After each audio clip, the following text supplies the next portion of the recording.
Welcome to another edition of the Gridiron Report. I'm Jarret Johnson, and man, we're getting closer and closer. I feel like we're just inching closer to the season opener. This week is taking forever already, but I recapped fall camp here recently. I previewed the offense yesterday. Now I'm going to preview the defense. Texas Tech released their season opening depth chart, but it's pretty much how we thought it was going to go.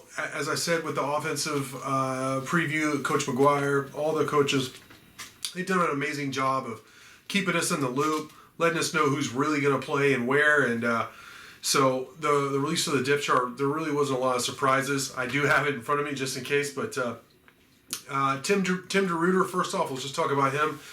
Defensive coordinator. Just like almost every defensive coordinator out there, he runs some derivative, some variation of a 3-3-5. I personally like the 4-2-5, and a lot of times these defenses look similar. And I will say this: you hear coaches talk about being multiple a lot, and DeRuyter really is.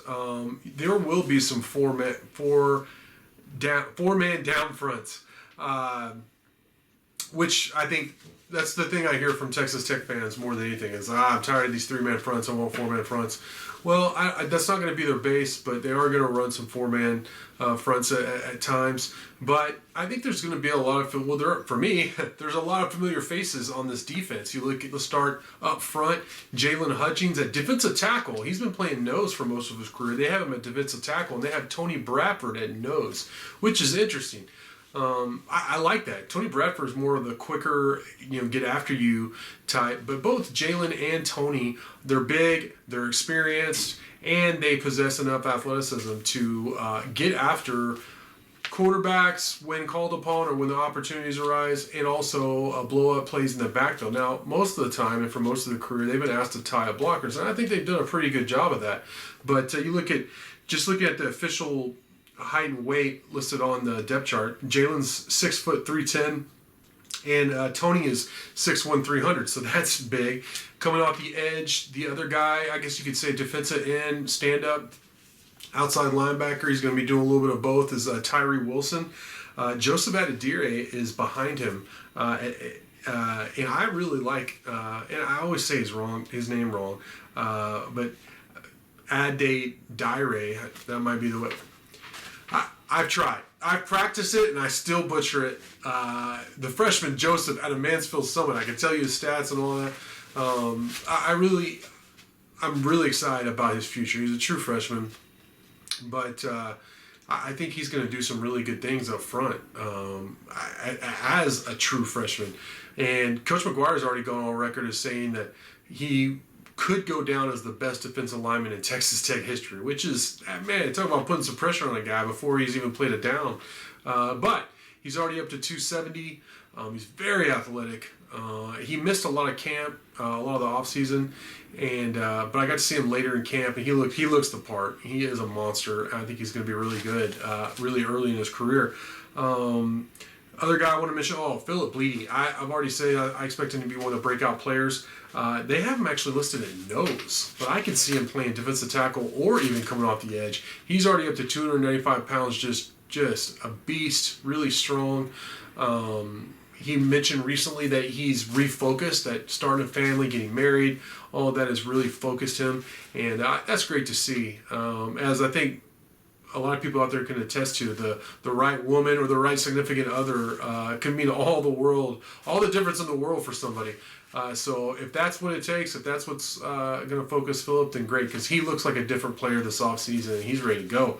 Vidal Scott. I actually talked with Jalen after practice earlier today on Tuesday, and he told me out of all the guys that maybe Tech fans don't know about, there haven't been a lot of stories written about, is Vidal Scott, who transferred in this offseason. I got to say, he looked really good, especially early in training camp. And one thing he brings is, two things he brings. He brings experience, and he also brings a lot of energy. And you like to hear about that coming off the bench. So I really like all those guys. I think Amarian Banks is another guy to watch out for up front.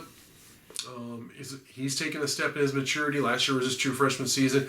I don't know about y'all. If some of you go to college and you're just focused and you're all about it, I wasn't one of those kids. It took me a couple of years to I'm not saying I got terrible grades and all that. I'm just saying that it took me a couple of years to really mature, more than just a couple, and get focused and really get after it. And Amarian Banks seems like he's already taken a big step, in that aspect, in that respect.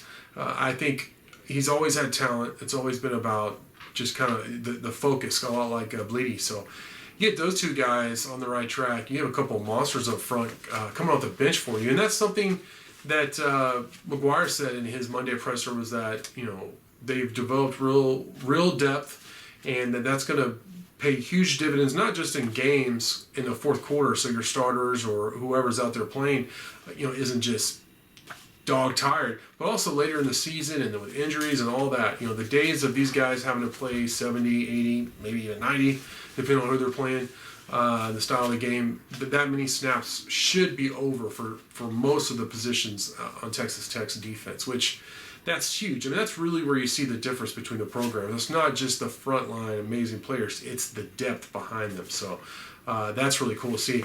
At linebacker, one of the big surprises, Kosai Eldridge taking over the starting will linebacker spot. He was a great player at that inside linebacker spot way back in the day. I think 2016 or 2017 was his senior year at Denton Ryan, where he tallied 180 tackles. He's just a great player. He's put on a lot of weight. He's developed over the years, and he went and took that spot, that starting spot at will linebacker. And I asked Coach DeRuiter yesterday on Monday about him, and he just said, look, he's going to be one of our best players on defense. And he had a good spring, not great, but a good spring, but he's had a great fall camp, and that he expects great things for him. Lining up next to him inside is Krishan Merriweather.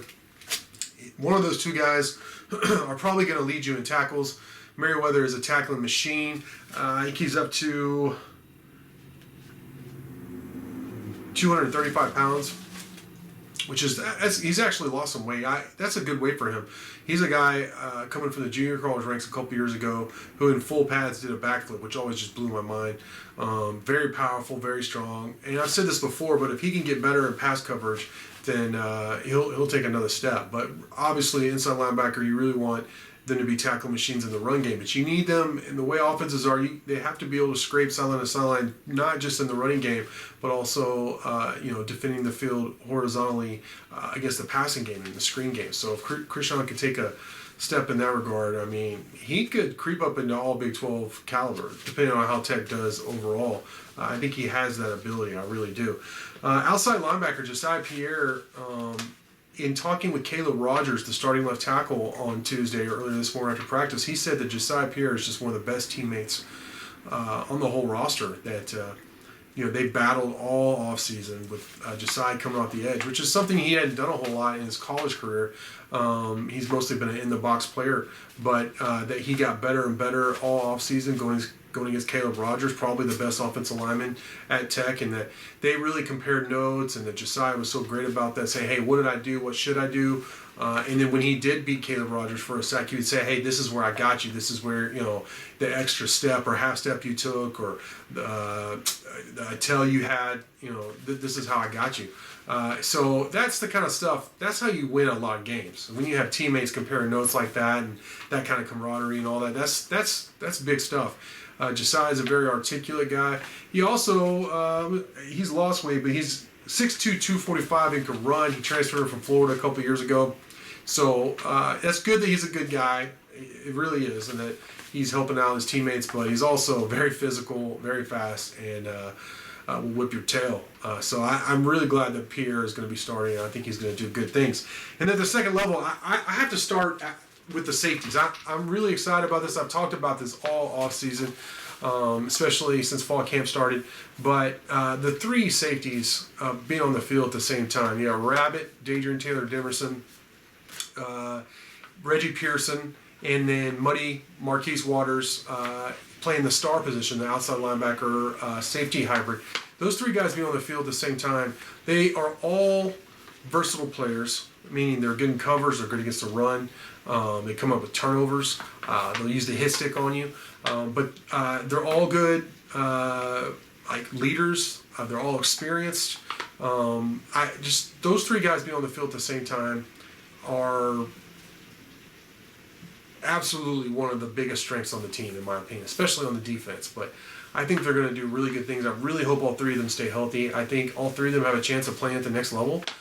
You look at Adrian Taylor-Demerson, I could argue he was, after Tyree Wilson, who's probably he may be the best player on your whole roster coming off the edge there. 6'6", 275 pounds, really quick twitch and athletic and all that. But after him, I really like Adrian Taylor-Demerson. He just is, even when it seemed like the whole defense, other than him, had a poor game, like the TCU game and the Texas game, he made big plays. He's a good football player, and I think he's going to be better this year.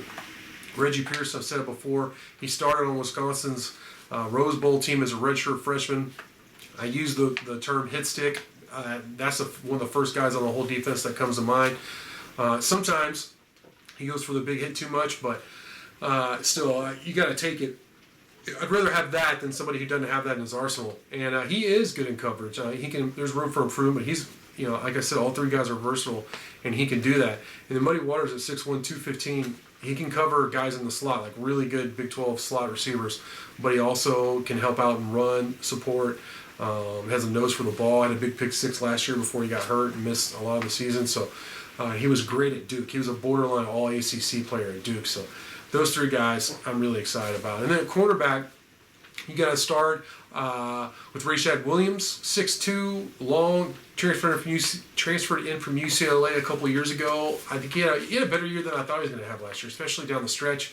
I mentioned recently on another show I did that he is acclimated to the Big 12, which will help. I really like him as one of the guys. Adrian Fry, returning veteran. What a great story. He has been up and down in his career, but he's established himself as one of the better players on defense and a leader, big-time team leader. He's also going to return punts for you. I'll have a special teams video coming up, but later this week. But Adrian Fry's one of your corners. Malik Dunlap, 6'3", 6'4", really fast. He needs to stay healthy, but if he can, I think he's going to be really good. Kobe Miner's a guy who's developed over the last couple seasons in your program. He's ready to go. Had a great offseason. So I feel really good about those four, but they need to stay healthy. If they don't stay healthy, I'm concerned about the lack of experience, not talent, but the lack of experience on the roster at cornerback after that. They'll have to move some guys around. So we'll see about that. Those guys need to stay healthy. That's where I think a lack of depth hurts them. I mean, 4 guys is pretty good. Don't get me wrong. It's not counting some of the other nickel corners and slot guys and like a Cam Watts or Cam White, those guys who can do some things for you. But those 4 guys are good. They just need to stay healthy is the bottom line. So overall, what kind of defense is this going to be? I think it's going to be a pretty good defense. So I don't think it's going to be the doomsday defense or the steel curtain or anything like that. But it's going to be improved. I do believe they're going to play faster. I do believe they're going to play a physical brand of football. They had a great ending to last season, especially in that bowl game against Mississippi State. I've covered and seen and talked with Coach McGuire teams, led teams in the past. I saw some of the influence he had at Baylor when he was there as well. There's some other guys that had played a big part in that too, of course. But it has a similar look to it in that's guys really running to the football, playing hard, playing fast. And that's what you want to see. So if they do that, I think Tech could be a top 75 defense. Their goals are much higher, but if they're a top 75 defense by whatever metric you want to choose, then they're going to win a lot of games because their offense is going to put up points under Zach Kinley, which I already talked about this week. So I'm excited. I'm ready to see them play Murray State, and then I'm ready to get in the rest of the schedule where they're going to play a really tough schedule. But I'm ready to see it against somebody else other than just their offense. Real game situation this Saturday. But I think Tech fans are going to be not overjoyed, but like, okay, I see the vision. I see what they're trying to do with this defense. And it is a veteran defense. So, again, I'm just excited about as we get closer and closer to kicking off the season in the Joey McGuire era. But for now, thanks for watching, and until next time.